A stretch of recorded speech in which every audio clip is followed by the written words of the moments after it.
అత్తమామల వేధింపులు భరించలేక ఆత్మహత్యాయత్నం చేసిన డాక్టర్ ప్రణీత పరిస్థితి విషమంగానే ఉంది. ఆమెకి ఎందుకు ఆ పరిస్థితి తలెత్తింది? మా ప్రతినిధి సుజాత అందిస్తున్న రిపోర్ట్ చూద్దాం. కర్మన్ ఘాట్ ప్రెస్ కాలనీలో ఉంటున్నటువంటి ప్రణీత గత 8 సంవత్సరాల క్రితం లవ్ మ్యారేజ్ చేసుకుంది. ప్రస్తుతం ఇదే ఇంట్లో అత్తమామలతో గత కొన్ని సంవత్సరాల వరకు నివాసం ఉంది. ఆ తర్వాత సుఖీందర్ రెడ్డి ప్రణీత భర్తతో గొడవలు అవడంతో ఇంటి నుంచి బయటికి వెళ్ళిపోయారు. ఆ తర్వాత కౌన్సిలింగ్ ఇచ్చిన తర్వాత వెంటనే వాళ్ళిద్దరూ కూడా కొన్ని నెలల పాటు ఉన్నారు. ప్రణీత సుఖీందర్ రెడ్డికి ఒక కుమార్తె, తను వయసు 4 సంవత్సరాల వరకు ఉంటుంది. గత 6 నెలల నుంచి భర్త దూరంగా ఉండడం వల్ల ఇంటి నుంచి వెళ్ళిపోయారు. ప్రస్తుతము ఇదే ఒక చిన్న రూమ్లో ప్రణీత తన కుమార్తెతో ఉంటుంది. రాత్రి గత కొన్ని నెలల నుంచి అత్తమామలు ఆడపడుచులు పెడుతున్నటువంటి టార్చర్ తట్టుకోలేకే నేను చనిపోతున్నానని చెప్పేసి ఒక పిల్స్ని మింగి ఆ తర్వాత ఒక పాయిజన్ లాగా మింగేసి తను ఆత్మహత్య చేసుకోవాలి అని భావిస్తూ ఒక వీడియో తీసి వాళ్ళ కుటుంబ సభ్యులకి పంపించింది. వెంటనే కుటుంబ సభ్యులు అలర్ట్ అయి ఇక్కడికి చేరుకునే లోపు అకస్మాత్క స్థితిలోనే ఇక్కడే ప్రణీత పడిపోయింది. తను ఎంతో ఆవేదనగా, అంటే తన్ని ఎంత టార్చర్ చేసి బయటికి వెళ్ళిపోయి ఇక్కడ ఉండొద్దు అని చెప్పినప్పటికీ ఇక్కడే ఉంటాను, నా కుటుంబము పెళ్ళి అయినాక నా భర్త అత్తమామలే నా కుటుంబం అని తను మొండిగా ఇక్కడే ఉంది. కానీ వాళ్ళు రోజు రోజుకి చేసేటువంటి టార్చర్ తట్టుకోలేక ప్రణీత నిన్న సూసైడ్ చేసుకుంది. ప్రస్తుతం ప్రణీత కుటుంబానికి సంబంధించినటువంటి లీగల్ అడ్వైజర్ ఉన్నారు. సార్ చెప్పండి, అంటే వీళ్ళ మధ్య గత కొన్ని సంవత్సరాల నుంచి చిన్న చిన్న డిస్టర్బెన్స్ ఉన్నాయి, దూరంగా ఉంటున్నారని మళ్ళీ ఎప్పుడు వచ్చింది అసలు ఇక్కడికి ప్రణీత? లేదమ్మా, అంటే డిస్టర్బెన్స్ ఉన్నాయి, కానీ మీ అమ్మాయి ఎప్పుడు ఇక్కడనే ఉంటుంది. మేము చెప్తూనే ఉన్నాం, ఇంటికి రా అమ్మ వచ్చేసామంటే లేదు, అక్కడ నా తమ్ముడు కూడా మ్యారేజ్ అయింది, నేను అక్కడ ఉంటే ఉండలేను. ఇక్కడ డిస్టర్బెన్స్ రానికి కూడా రీజన్ ఏంటంటే వాళ్ళ అక్క వాళ్ళు ఇక్కడ ఉండడం, వాళ్ళ పక్కనే ఉంటారు, వాళ్ళు వచ్చి ఇక్కడే ఉండడం రోజు. అంటే ఆమె హాస్పిటల్కి వెళ్ళగానే ఆ పాపను సరిగ్గా పట్టించుకోకపోవడం. అదేంటి అత్తయ్య, పాప చిన్న పాప కదా, అదేంటంటే లేదు ఆమెతో ఎవరితో మాట్లాడేవాడు కాదు. భర్తనేమో నెల్లూరులో ఉంటుండే, నేను నెల్లూరు పోతా అంటే నువ్వు నెల్లూరుకు ఎందుకు వద్దు, ఆమె నాకు తెలిసి భర్తకి ఏదో ఇల్లీగల్ అఫేర్ ఉందని కూడా తెలిసింది మాకు.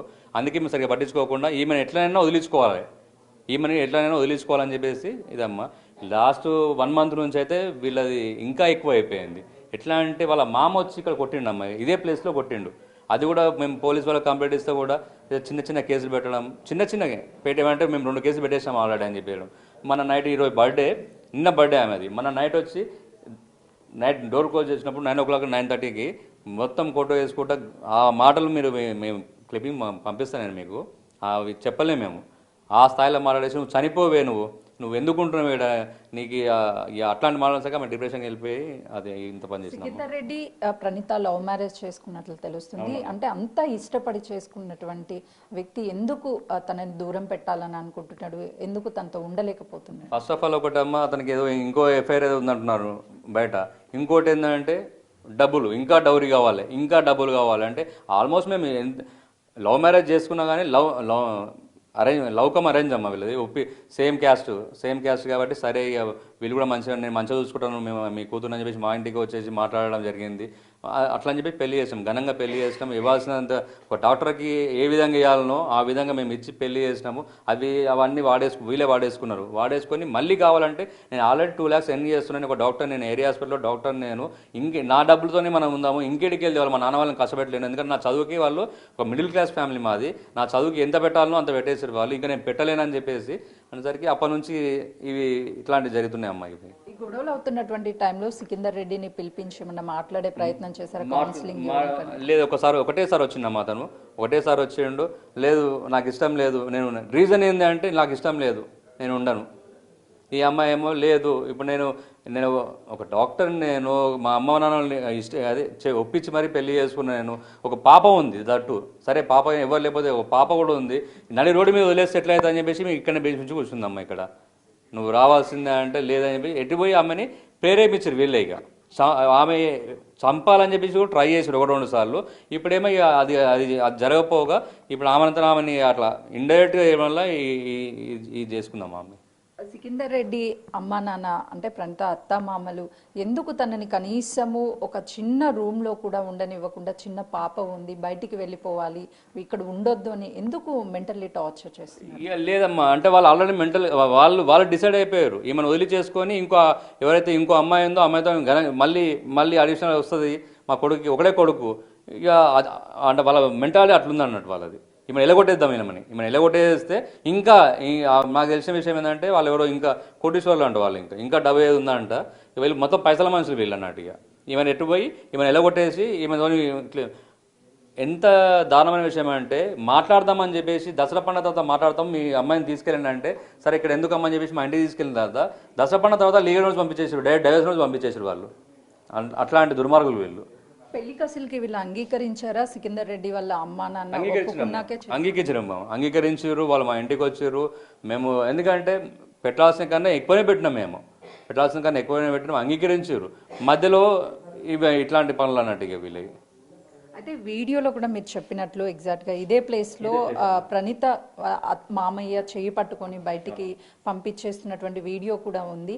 ఎందుకు అంత క్రూరత్వంగా ఒక మహిళ మీద కోడలు అంటే కూతురుతో సమానం అంటారు, ఎందుకు అలాంటి పరిస్థితి అసలు ఎందుకు వచ్చింది? ఆమెని వదిలించుకోవాలి. ఆమెను క్రూరత్వం మీరే అంటున్నారు కదా, ఆ వీడియోలో ఓన్లీ జస్ట్ 30 సెకండ్స్ ఉందమ్మా. దాని తర్వాత ఒక 10 మినిట్స్ మా దగ్గర వీడియో లేదు.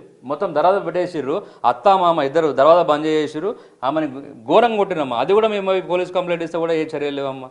చిన్న కేసు. పోలీసులు ఎందుకు చర్యలు తీసుకోవట్లేదు అని పదే పదే చెప్తున్నారు, నిజంగానే యాక్షన్ ఏం తీసుకోలేదు ఇప్పటివరకు. చిన్న కేసులు పెడుతున్నామా. ఎవరో సీఎం ఆఫీస్ నుంచి సెక్రటరీ రెడ్డి అంట, అతను ఫోన్ చేసి ఇన్ఫ్లుయెన్స్ చేస్తున్నా అంటున్నారు. మరి ఇన్ఫ్లుయెన్స్ చేస్తున్నాడు, సీఎం ఆఫీస్ నుంచి ఇన్ఫ్లుయెన్స్ చేస్తున్నారు. మాకు కూడా ప్రెజర్ ఉంది, మేము కేసులు పెడుతున్నాం అంటున్నారు. వాళ్ళని మేము అంటలేము, కేసులు పెడుతున్నాం అంటున్నారు.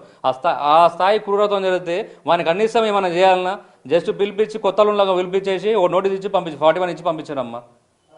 ఒక 41 ఇచ్చి పంపించామంటే 2 కేసులు చేసాం, మేము 4 కేసులు చేసామంటారు. చిన్న పెట్టేసి ఈ పాప మీద కూడా చేసిరమ్మా, కేసు పెట్టేది ఉన్నారు. ఉల్టా వీళ్ళ మీద పెడుతున్నారు. ఈ రోజు కూడా ఆ అమ్మాయి సూసైడ్ చేసుకోమంటే వాళ్ళ ఫ్యామిలీ మెంబర్స్ మొత్తం వచ్చి నిన్న గలాట ఏం చేయలేదు. వాళ్ళు వచ్చి ఉన్నందుకు వాళ్ళందరి మీద వాళ్ళ కంప్లైంట్ ఇస్తే అది తీసుకుంటున్నారు. ప్రస్తుతం ప్రణీత ఆరోగ్య పరిస్థితి ఏ విధంగా ఉంది, డాక్టర్స్ ఏం చెప్తున్నారు? 72 hours దాకా మేము ఏం చెప్పలేమంటున్నామమ్మా. మేము కూడా హాస్పిటల్ షిఫ్ట్ చేద్దామని చూస్తున్నాం మేము కూడా, ఎందుకంటే కొంచెం హై ఎక్విప్మెంట్ ఉన్నది చూద్దామని చూస్తున్నాం మేము కూడా. 72 hours దాకా అయితే ఏం చెప్పలేమంటున్నారు, ఎందుకంటే ఆ ట్రౌజినెస్ అట్లే ఉందంట, ఆమె ఏం మాట్లాడలేకపోతుంది, ఏం చేయలేకపోతుంది. మీరు కూడా వెళ్ళండి, ఇక్కడ పక్కనే ఉంది హాస్పిటల్. ఏమన్నా మీరు సికిందర్ రెడ్డికి జరిగినటువంటి విషయాలన్నీ చెప్పడానికి ఏమన్నా కాంటాక్ట్ అయ్యారా? ఫోన్ కలుస్తుందా? కాల్ లేదమ్మా, అతను ఫోన్ చేంజ్ చేస్తున్నా. అతనికి తెలుసు వాళ్ళ మొత్తం ఈ చుట్టుముట్ట రేడియేషన్ మొత్తము వాళ్ళ చుట్టాలే, ప్రతి ఒక్కటి మనకు తెలుసు. ఇక్కడ సీసీ కెమెరా పెట్టేసి వాడు ఫోన్లో అప్లోడ్ చేసుకుని చూస్తుంటాడు. వాడిని ప్రతి విషయం తెలుసు, ఇక్కడ ఏం జరుగుతున్న ప్రతి విషయం తెలుసు మనకి. ప్రణీత అత్తమామ ఇప్పుడు అవైలబిలిటీ ఉన్నారా ఈ ఇష్యూ? లేదమ్మా, వెళ్ళిపోతారు వాళ్ళంతే, ఇక వెళ్ళిపోతారు. ఇట్లాంటి ఇన్సిడెంట్ చేస్తారు, మేము కంప్లైంట్ చేసేసరికి వెళ్ళిపోతారు. మొన్న 2 months వరకు రాలేదు, 2 months వరకు రాలేదు, ఎవ్వరు రాలేదు ఇక్కడికి. అట్లుంటుంది వాళ్ళు అబ్స్కాండ్ అయిపోతారు. పోలీసు వాళ్ళు చెప్తారా, ఇంకెవరు చెప్తారు కానీ అబ్స్కాండ్ అయితే అయిపోతారు వాళ్ళు. ఇక్కడ ఏంటంటే కొంచెం వింతగా అనిపిస్తుంది. వీళ్ళకి నష్టం జరిగింది, ఆ అమ్మాయి హాస్పిటల్లో ప్రాణ పరిస్థితులు ఉంటే వీళ్ళ మీద కంప్లైంట్ ఇస్తే తీసుకోవడం ఏంటండి? ఏం చేసిరని వాళ్ళకి ఏమైందని చెప్పి వీళ్ళు దర్జాగా కంప్లైంట్ ఇస్తారు, రాస్తారు. మళ్ళీ వీళ్ళ ఫ్యామిలీ వస్తే వాళ్ళని తిట్టడం, పోలీసుల ముందర తిట్టడం వీళ్ళని. వాళ్ళని ఏమని లేకపోతారు పోలీసులు. మళ్ళీ ఏం ఇన్ఫ్లుయెన్స్ ఉందో, మరి ఏం జరుగుతుందో మాకేం తెలుస్తలేదు. మరి ఆల్రెడీ డివోర్స్ నోటీస్ కూడా పంపించారు అంటున్నారు, నిజమేనా అండి? అవునమ్మా, నిజమే. మేము కౌంటర్ కూడా ఫైల్ చేసాం. మేము డివోర్స్ నోటీస్ పంపిస్తారు. ఆ డివోర్స్ నోటీస్ ఇచ్చినందుకు ఈమె వచ్చేసింది, ఇక పట్టుకొని వచ్చింది. ఎందుకు పంపిస్తారు నన్ను అసలు? అంటే అంత ఈజీగా పెళ్లి చేసుకుంటావు, నాకు మాయమాటలు చెప్పి పెళ్లి చేసుకుంటావు, అన్నీ చేస్తావు, ఒక పిల్లల్ని అంటావు, అన్నీ చేస్తావు, మళ్ళీ ఎగ్దమ్ నీకు ఇష్టం లేకపోతే పంపించేస్తావు. నేను ఏం తప్పు చేసినా చెప్పండి నాకు. నేను సొసైటీకి నా పాపకి నేను ఏమైపోతాం చెప్పండి, నా తప్పేదో చూపించండి, నేను వెళ్ళిపోతా ఇంటి నుంచి అని ఆమె బీచ్ నుంచి కూర్చుంది. ఆమె ప్రణీతకి ఇప్పుడు న్యాయం జరగాలన్నా, తన కుమార్తెకి జరగాలన్నా ఏం కోరుకుంటారండి? ఇప్పుడు ఆ అమ్మాయి ఇంకా చావు వరకు వెళ్ళిపోయిందమ్మా. మేము కూడా అంటే మెంటల్గా ఫిక్స్ అయిపోయినాం. ఆ అమ్మాయికి ఇంత చావు వరకు అయినప్పుడు ఇంకా ఇండెందుకు కొడతామో మేము కూడా ఆలోచిస్తున్నాము. కానీ చట్ట ప్రకారం వాళ్ళకి శిక్ష పడాల్సిందే. ఆ అమ్మాయికి ఆత్మహత్య చేసుకొని ప్రేరేపించిన అందరికీ ఇక్కడనే ఉంటారమ్మా, వాళ్ళ ఫ్యామిలీ మెంబర్స్ మొత్తం ఇన్నే ఉన్నారు.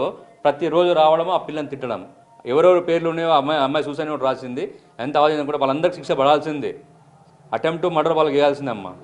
పోలీసులు కూడా సహకరించలేదు, పోలీసుల పాత్ర కూడా ఉంది అని చెప్పేసి తను చెప్పారు లెటర్లో అన్నారు, వాస్తవమే. మా వీడియో ఉంది కదమ్మా, నేను సిఐ సార్కి కూడా చాలాసార్లు చెప్పినా పట్టించుకోలేదు. సరే వాళ్ళకి ఏమి ఇబ్బందులో మాకేం తెలుస్తలేదు, మేము కూడా ఏమంటలేము డైరెక్ట్. కాకపోతే అమ్మాయి చెప్పింది అమ్మ, సూసైడ్ నోట్ కూడా అదే రాసింది ఆ అమ్మాయి. అంటే ఎన్నిసార్లు 100 ఫోన్లు చేయవచ్చు, 100కి రావడము, మాకు ఇదే పైన మేము ఇదే అంటే సరే వాళ్ళకు చాలా ఉండొచ్చు వాళ్ళకి. కానీ జరుగుతున్నాయి. ఒక మామ వచ్చి కొడితే వాడికి వెళ్ళారా అండి? పోలీసు వాళ్ళు మామూలు వ్యక్తులకు అయితేనేమో వాళ్ళు ఏం చేయకముందుకే చిన్న పాండపక్కల సీరియస్ అయితే మనం పట్టుకొచ్చేసి కోర్టులో నిలబెట్టేసి ఫైన్ వేసే రకము వాళ్ళు మామ అంతకాలం కొడితే వాళ్ళు ఏం చేయలేరంట. చట్టాలు అట్లున్నాయి సార్, మేము ఏం చేయాలంటుండు అంటే కొట్టొచ్చు. అట్లా ఒక ఆడపిల్లని కొట్టొచ్చు, కోడల్ని కొట్టొచ్చు. ఒక ఆడపిల్లని కొడతామమ్మా మనం? చిన్న పాప నాకున్న పాపని నేను టచ్ చేయనికనే ఆలోచిస్తాం మనం. అట్లాంటిది ఒక డాక్టర్ ఆమె ఒక కోడలు దట్టు కొడుకు భార్య వచ్చి కొడతాడు వాడు. అది అబద్ధం అని చెప్పేది వీడియోస్ కూడా ఉన్నాయి. అదే వీడియో పోలీసులు చూపిస్తే యాక్షన్ తీసుకోవాలి కదా మరి. ప్రస్తుతం అయితే మాత్రం ప్రణీతకి 72 గంటలు గడిస్తే కానీ ఏ విషయం చెప్పలేమని వైద్యులు చెప్తున్నారు. మెరుగైన వైద్యం కోసం మరొక హాస్పిటల్ కూడా తరలిస్తాము. ఎందుకంటే ఇప్పుడు జరిగినటువంటి ఈ సిచ్యువేషన్ మొత్తం ఒకవైపు ప్రణీత భర్త అందుబాటులో లేకపోవడం, అత్తమామలు కూడా ఇక్కడ నుంచి వెళ్ళిపోయారు. ఆ విషయం తెలిసి కూడా ఇక్కడికి రావడం లేదు. ఇదంతా కుట్రపూరితంగా కక్షపూరితంగా చేస్తున్నారు. పోలీసులు కూడా కేసుని నీరుగార్చే ప్రయత్నం చేస్తున్నారు. యాక్షన్ తీసుకోవడం లేదు అని చెప్పేసి లీగల్ అడ్వైజర్ చెప్తున్నారు. Cameraman Srikanth, Sujatha, LB Nagar.